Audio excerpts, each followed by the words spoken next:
Hey folks, welcome back to another episode here at Time Out Kitchen, where today we're going to be following up on a recipe that we did recently, which is our Jamaican jerk chicken, and I'll be showing you how to make the side that, if you were paying attention, you will have seen in that video, and this is of course Jamaican rice and peas. This sweet, starchy side goes perfectly well with that spicy, unctuous chicken, so let's not waste any time and let's get to the ingredients. Oh, and speaking of time, don't forget to stay till the end of the video to see how much this will cost and exactly how much this will set you back. Anyways, the start, of course, for rice and peas, you're gonna need rice. Now I've got 2 cups of white long grain rice that's already been washed, and I've done that to remove some of that starch that's gonna be left over, and you wanna do this so you don't have a, well, stodgy kind of porridge. So go ahead and wash about 2 cups of long grain rice. To that, you'll add about 1 teaspoon of whole black peppercorns. Yes, whole, don't crush them, leave them as they are. Trust me, they will cook down nicely and they add a nice little bite. Next, you want to grab 5 or 6 cloves of garlic, or more if you want. I'm not the cops. 60 First Avenue, 60 First Avenue. Just make sure that you add enough to give it that all familiar delicious flavor. Now, when it comes to heat, similar to our barbecue chicken, you're going to want to use some habaneros or some Scotch bonnet. Because I've already used habaneros, that is what I'll be adding to my rice and peas. And yes, this is going in whole, and you could add as many as you want, but I'm just going to go with 1. That you'll add a nice bundle of fresh thyme, again similar flavors to what we have in our jerk chicken, and this is going to pair nicely and just give a little bit more depth of flavor. Next, go ahead and grab yourself some green onion. About 2 or 3 stalks should do just fine. Now, what might not be fine to some of the purists is what I'm going to show you next, and that is going to be our choice in bean, and here I'm going with a red kidney bean. So these are not the traditional beans you would use. Those would actually be pigeon or gungo peas, which, well, I don't have those, so this is what I have, and these will work just fine. But if you're a purist, by all means, let me know in the comments down below, and I will have to basically totally agree with you. However, if you're not and you're a little more lax, then these will do just fine. Next, you'll add the big differentiator, which is going to be some coconut milk. Now, I actually didn't know that this was an ingredient in rice and peas. It adds that nice sweetness and some of that creaminess and just really gives it a really well-rounded flavor. But don't worry, you don't need to get organic coconut milk. That's just what my local store had. Oh, and speaking of things that are sweet and that we have, B-roll.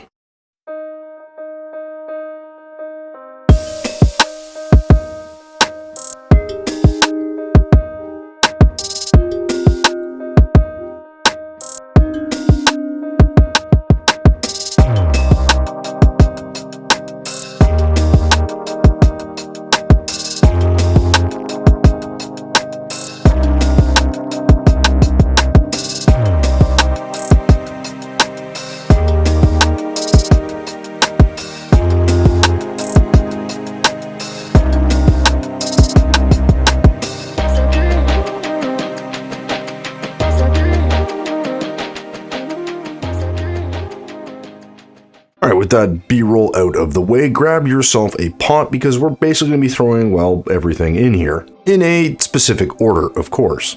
So once your pot is appropriately in position, go ahead and grab your beans. In this case, like I said, some kidney beans, and we're going to dump the whole thing in here, juice and all. To that, you'll add your 5 or 6 cloves of garlic, followed by your 1 or 2 or however many habaneros you decide to throw in there. Then throw in your approximately 1 teaspoon of black peppercorns, followed by your 2 or 3 green onion stalks, which have been magically cut through editing.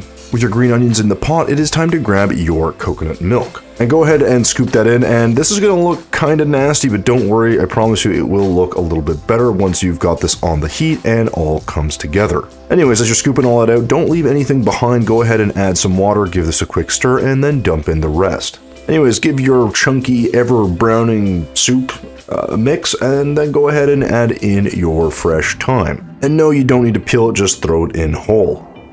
And with that, the base of your rice and peas is done, so we're going to go ahead and throw this on the heat. So get this to your stove on a medium-high heat to get a rolling boil. Now, as it starts to heat up, you will see that this now has a nice, beautiful yellow tinged color to it. It actually looks a little bit more like a soup and not this sort of brown, chunky mess. Once you've reached a vigorous boil, go ahead and add your 2 cups of rice. I know this seems a bit weird because normally we cook the rice, but just trust me, it's going to absorb all that amazing flavor, so just dump all of that in. Then just grab your nearest mixing tool, in this case this spatula, and go ahead and incorporate all of these flavors. Oh, and to make sure this doesn't turn into a porridge, we're going to go ahead and add 2 cups of water. With all the water in the pot, let this get up to a boil again and then give this another stir. Then you just gotta lower the heat, put a lid on it, and step away for about 15 or 20 minutes, or until all of the liquid is thoroughly absorbed. So after about 20 to 25 minutes, it is time to show the fruits of your labor. In this case, a, well, very steamy and very good looking pot of Jamaican rice and peas. Now I'm gonna take a big ladle of this so you can get a closer look, and you can see we've actually got a pretty good looking final product. Realistically, you could probably steam this for a little bit more, but you can see the grains are a little bit stuck together, which is actually not a bad thing, and it has a lot of color and a lot of delicious flavors in there, and it smells really great. But truly, I am no expert. This is quite literally my first time making this, and I'm actually pretty happy with how this turned out. Anyways, we've got a ton of this, so let's go ahead and plate this up. So grab your fanciest bowl and go ahead and scoop in a couple ladlefuls of your rice and peas. In this case, I'm going to scoop in about 2 ladlefuls here, and then proceed to garnish this with some freshly chopped green onion. If green onion's not your thing, go ahead and use anything you like, or nothing at all. This will taste just fine. And there you go, guys. There is some basic Jamaican rice and peas made by yours truly. Now, is this the best rice and peas you're ever gonna find? Probably not, but it does pair really well with the chicken we made, so no complaints here. And again, this is a simple, beautiful dish. It has an amazing aroma. It combines a lot of really delicious ingredients and honestly is extremely filling, and this is actually gonna be something I'm gonna make a little bit more often. And all that's left now is to taste this, guys, and we're gonna go ahead and dig in. Now, the rice is a little bit stickier than I'd like, but again, this is a first attempt. It's not too bad. But that aside, in terms of taste, guys, this really is delicious. It's sweet, it's got a little kick of spice, and a lot of depth of flavor from all of those ingredients.